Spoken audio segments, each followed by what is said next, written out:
வணக்கம். இன்றைய முக்கிய செய்திகள். புதுவை அரசு குடிசை மாற்று வாரியத்தின் மூலம் மங்களம் தொகுதிக்குட்பட்ட 39 பயனாளிகளுக்கு பாரத பிரதமர் கல்வீடு கட்டும் திட்டத்தின் கீழ் ரூபாய் 46 லட்சம் வழங்கப்பட்டது.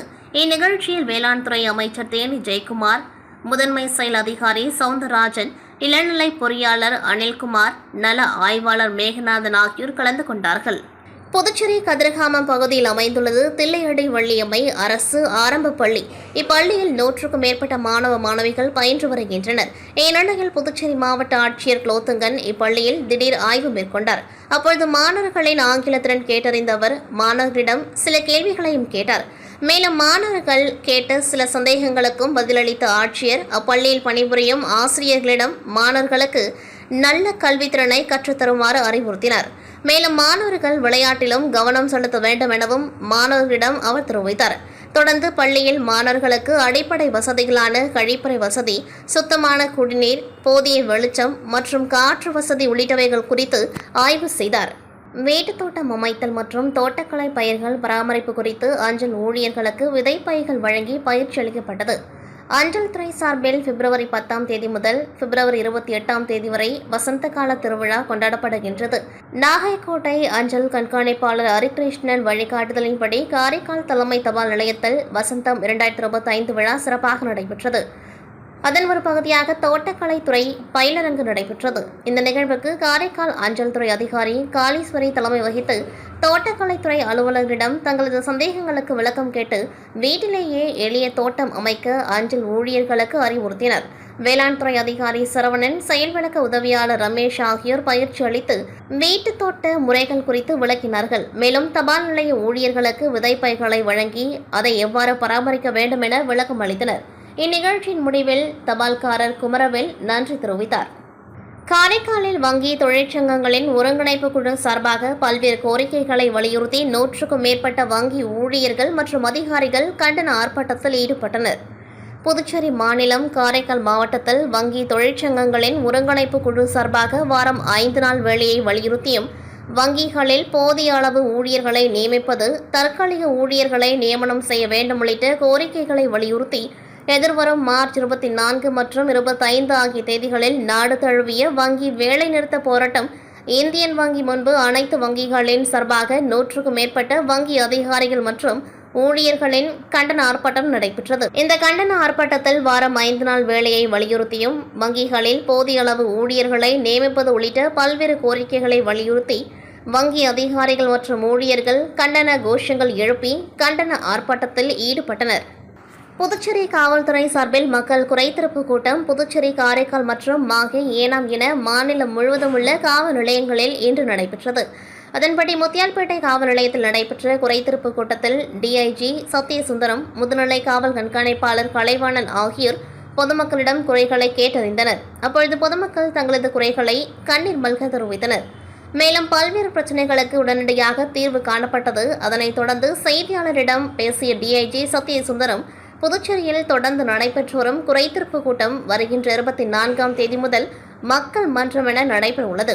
இத்திட்டத்தினை துணைநிலை ஆளுநர் கைலாஸ்நாதன், முதலமைச்சர் ரங்கசாமி ஆகியோர் துவக்கி வைக்க உள்ளனர் எனவும், ஆபரேஷன் வேட்டை திட்டம் அமலுக்கு வந்துள்ளதால் ரவுடிகள் தொடர்ந்து தீவிரமாக கண்காணிக்கப்பட்டு வருகின்றனர். மேலும் ரோந்து பணிகளில் காவல்துறையினர் தீவிரமாக ஈடுபடுத்தப்பட்டு வருகின்றனர்.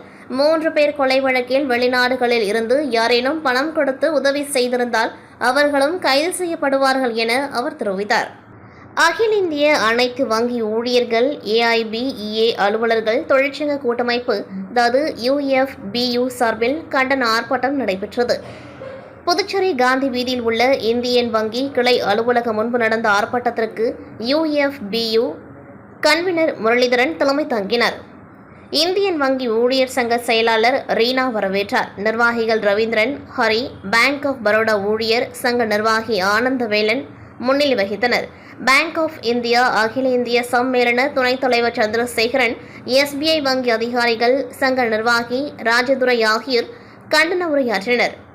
யூனியன் வங்கி ஊழியர் சங்க நிர்வாகி பாலா, ஐஓப் செயலாளர் செந்தில்குமார், SBI வங்கி அதிகாரிகள் சங்க புதுவை பகுதி செயலாளர் ரமேஷ், பேங்க் ஆஃப் இந்தியா அதிகாரிகள் சங்க துணைத் தலைவர் அன்பரசு உட்பட பலர் பங்கேற்றனர்.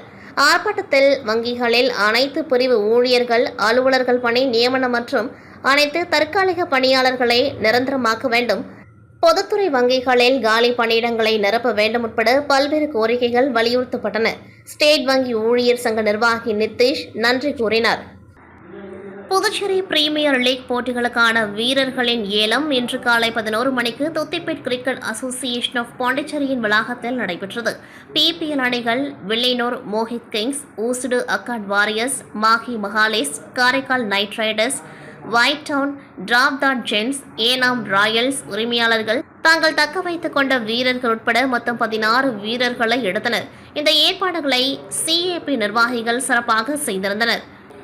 இதனைத் தொடர்ந்து வரும் 24 முதல் மார்ச் 6ஆம் தேதி வரை அணிகளை கொண்ட T20 போட்டிகள் நடைபெற உள்ளது. இந்த போட்டிகளில் 2025 PPL ஏலத்தில் எடுத்த 16 வீரர்களில் 7 வீரர்கள் மற்றும் ஏலத்தில் எடுக்காத 10 வீரர்கள் ஒரு அணியிலும் பிரித்தாடுவார்கள். Sharks, lions, bulls, tigers, panthers மற்றும் டஸ்கஸ் ஏன் 6 அணிகள் ஆட உள்ளன.